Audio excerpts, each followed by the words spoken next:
आज मी ही एकदम high protein छान इडली बनवणार होते.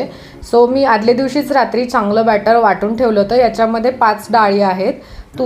तुरीची, उडीद, त्याच्यानंतर मूग आणि मसूर डाळ आणि चणा डाळ, या 5 डाळी एक एक वाटी समप्रमाणात घ्यायच्या. त्याच्यानंतर 1 वाटी ह्याच्यात मी तांदूळ ॲड केले आणि अर्धी वाटी फक्त पोहे ॲड केले होते. छान बॅटर फुगतं आणि पूर्ण हाय प्रोटीन इडली बनते.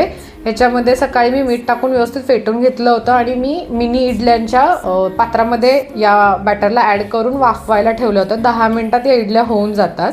सोबतच मी चटणी करायला घेतली होती. ओला नारळ, डाळवं, जिरे, 3 मिरच्या, चवीनुसार मीठ आणि आलं थोडंसं अर्धा इंच हे ॲड केलं होतं या चटणीमध्ये. तुम्हाला जर डाळवं आवडत नसेल तर तुम्ही याच्यामध्ये शेंगदाणेसुद्धा ॲड करू शकता.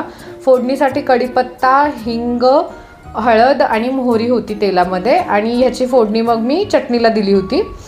खूप छान होते अशी चटणी, तुम्ही नक्की ट्राय करू शकता.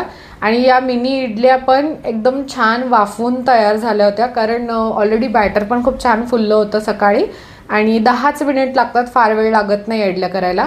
अशा या छोट्या छोट्या इडल्या तुम्ही डब्यामध्ये वगैरे पण घेऊन जाऊ शकता किंवा मुलांच्या डब्यांना पण देऊ शकता. छान वाटतात या इडल्या आणि मुलांना पण आवडतात या गोष्टी.